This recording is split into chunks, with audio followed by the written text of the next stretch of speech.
Party जिंदाबाद इंकलाब जिंदाबाद भारत माता की जय भारत माता की जय इंकलाब जिंदाबाद हमारी लाइए इधर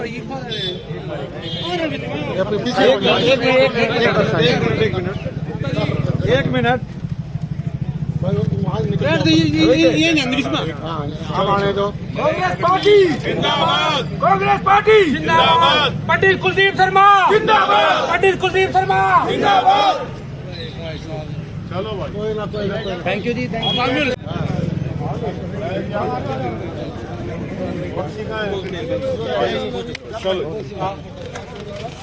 हाथों से पकड़ो। एक सेकंड सर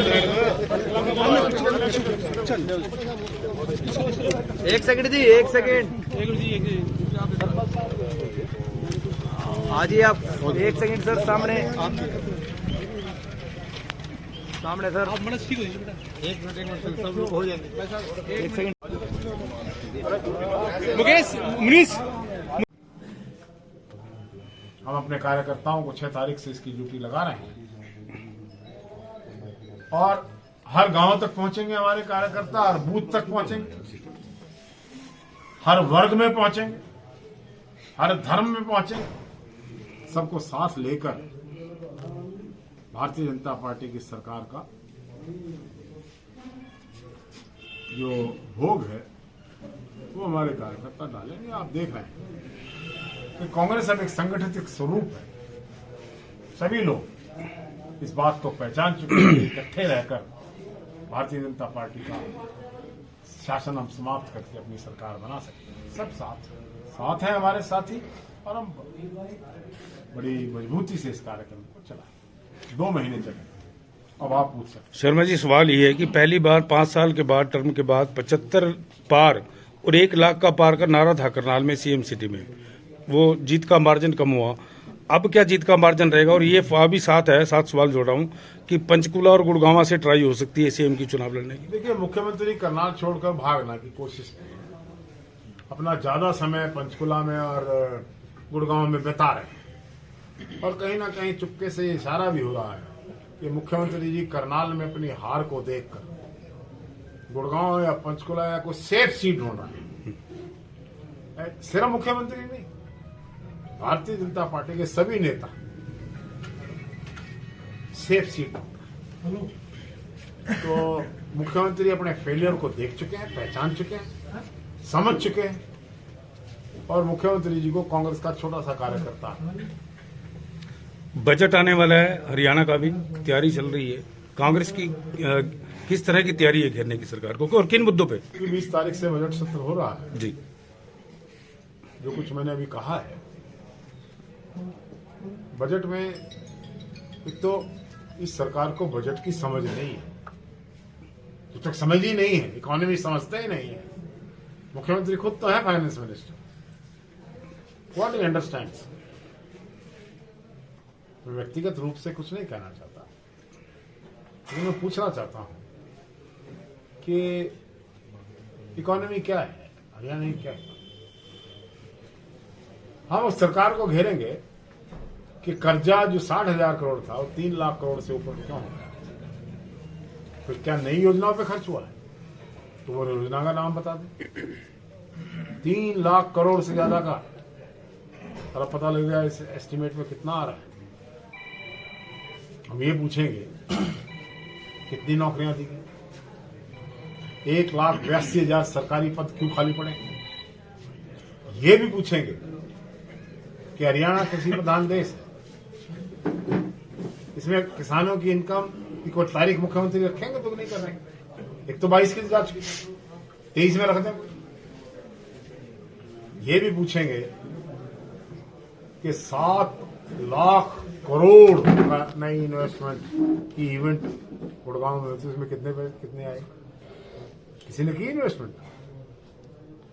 ये भी पूछेंगे कि आप कितनी नई यूनिवर्सिटी बनाई, कितने नए मेडिकल कॉलेज बनाए, कितने नए पावर प्लांट लगे हैं, जो लगे हैं उनको क्यों नहीं चलाया जा रहा।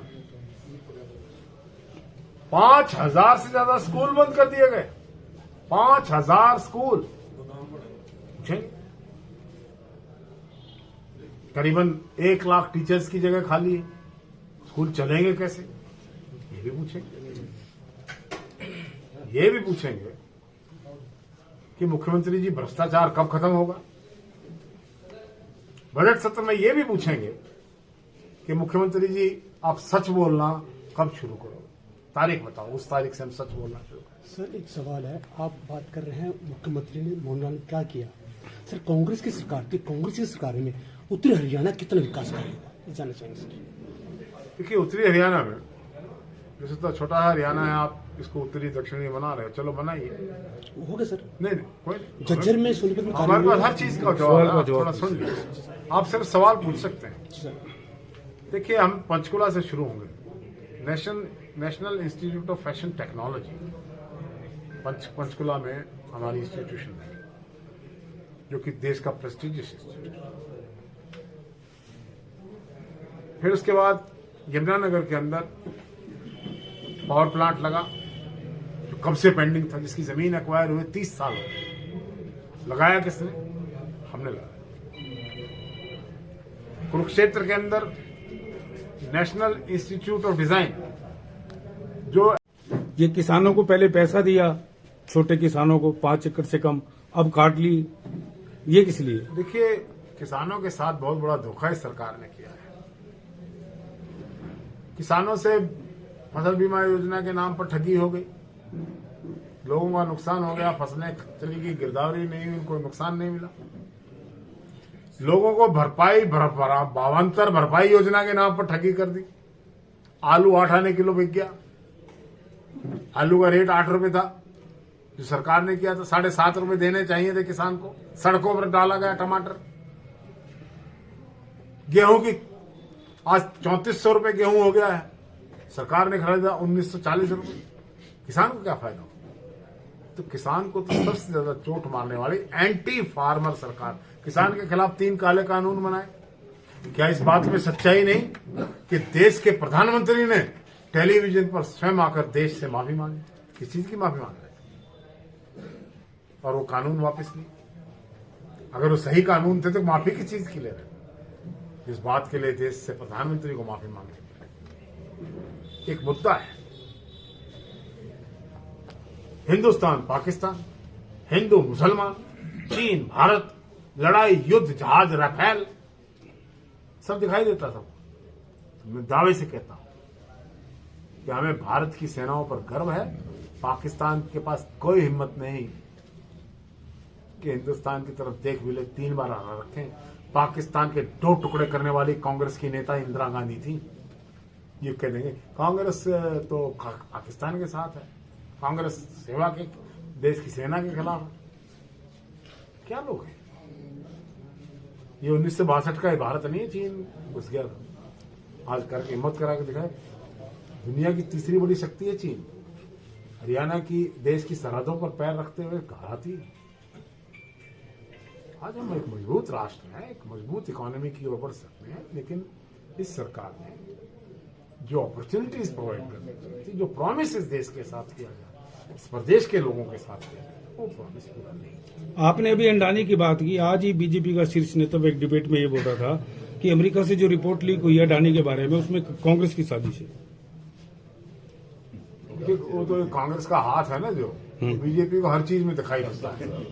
सपने में भी अब हाथ दिखाई देने लगा है। राहुल गांधी की भारत जोड़ो यात्रा के बाद सपने में हाथ दिखाई देता है।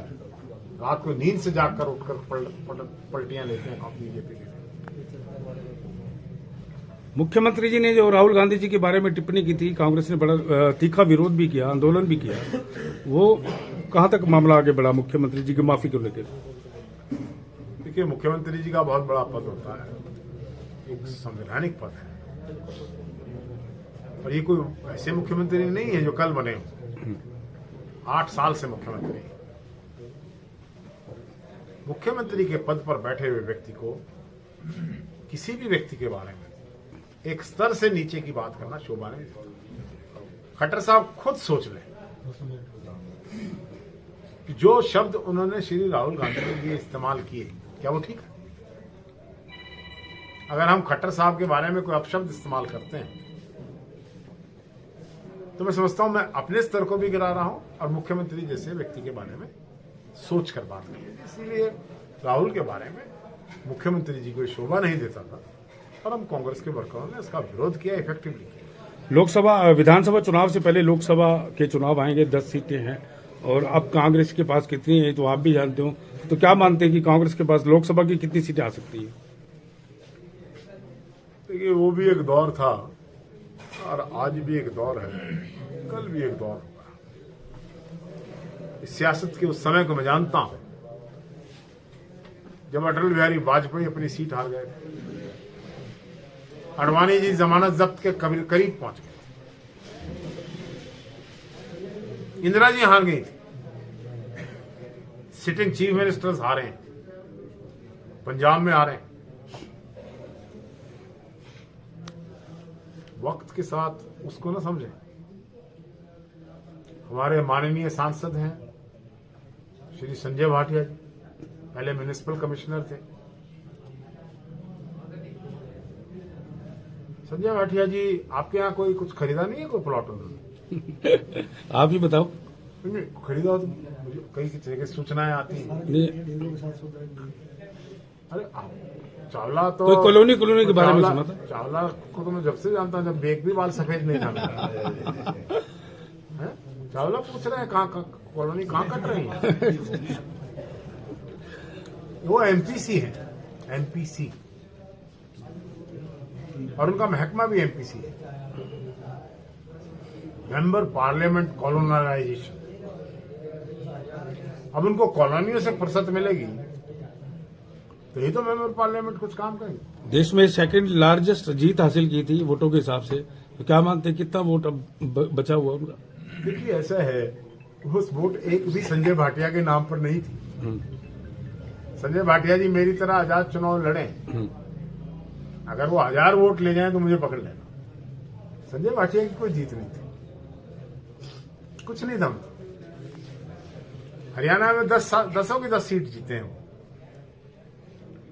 10 में से कोई भी आदमी अपना व्यक्तित्व की सीट नहीं, सब मोदी जी के नाम पर। पुलवामा और बालाकोट, हाइपर नेशनलिज्म इसको बोलते हैं, इसके नाम पर जीते हैं, मुद्दों पर नहीं जीते हैं। मोदी जी का चेहरा तो अब भी होगा इस बार भी। मोदी जी का चेहरा हिमाचल में था ना, क्या हुआ?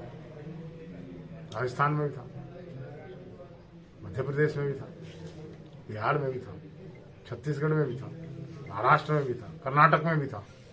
देश का पैटर्न देखिए आप। मैं मानता हूं, मैं मोदी जी की शान में कुछ नहीं कहना चाहता, क्योंकि वो देश के प्रधानमंत्री हैं, उनका आदर करते हैं। लेकिन अगर वो काम ना करे, कोई कुछ करके ना दिखाए, तो वो तो कहना पड़ेगा ना लोकतंत्र में विपक्ष को। मोदी जी देश को जो प्रॉमिस किया था, उनको पुराने भाषण उनको सुनवा दीजिए, वो शाम को खुद ही नहीं सहेंगे, उनको खुद नींद नहीं आएगी कि मैंने क्या कहा था। हवाई चप्पल पहनने वाला हवाई जहाज में चलेगा, चल गए। ये चीजें जो है झूठ बोलना। मैं ये शब्द कभी प्रधानमंत्री के लिए इस्तेमाल नहीं करूंगा, लेकिन ये जरूर कहूंगा बड़े आदर के साथ, प्रधानमंत्री जी सत्य जरूर बोला। लोकसभा चुनाव से पहले 9 राज्यों के विधानसभा के चुनाव है, क्या उम्मीद करते हैं कितने राज्यों में कांग्रेस की सरकार आएगी? देखिए, राजस्थान में कांग्रेस रिपीट करेगी, मध्य प्रदेश में आएगी, छत्तीसगढ़ में आएगी, कर्नाटक में आएगी। बाकी के 5 राज्य, बाकी जो नॉर्थ ईस्टर्न स्टेट्स हैं, उनमें त्रिपुरा में बीजेपी हारेगी, एक रीजनल आउटफिट डेवलप हो रहा है,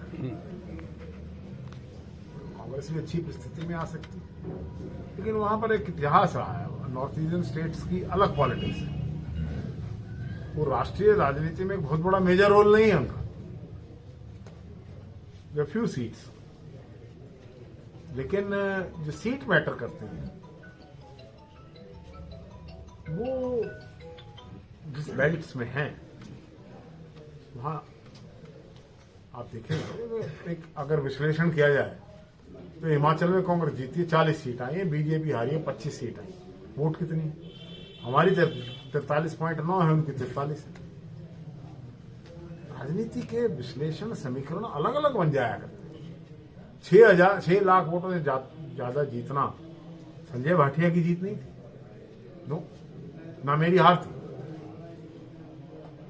वो देश में एक आंधी थी, और आंधी थी हाइपर नेशनलिज्म की, देशभक्ति, जिसको बालाकोट और पुलवामा के नाम पर भुनाया गया।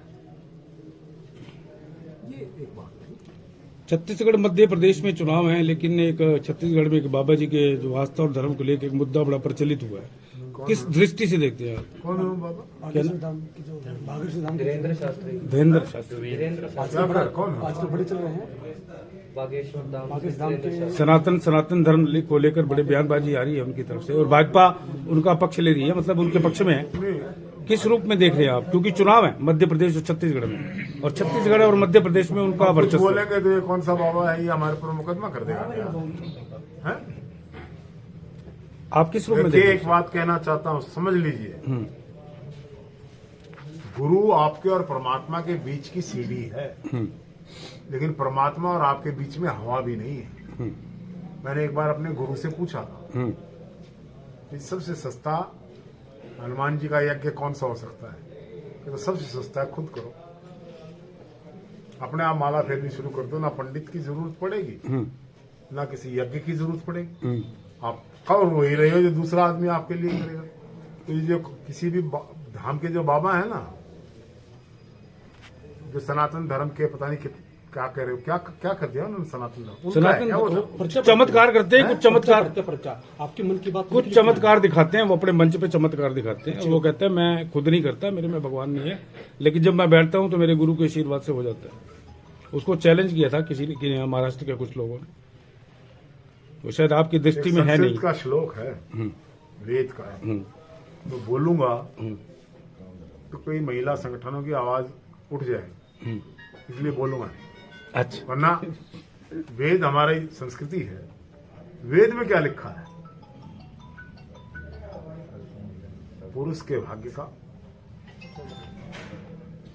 देवताओं को ही नहीं पता, मनुष्य की तो औकात क्या है। जहानात, पहले लाइन नहीं बोलो, उसमें फंस जाऊंगा। पुरुषस्य भाग्यम जहानात देवो कुतो मनुष्य। पुरुष के भाग्य में क्या है, वो अगर बागेश्वर वाले बाबा को ही पता है, सब कुछ बता देंगे। तो मैं देख रहा हूं बहुत लोग बाबाओं के चक्कर में रहते हैं, गुरु और बाबा। चलो आखिरी सवाल, गौरव बख्शी जी के घर आए हैं आज, क्या पर्पज है?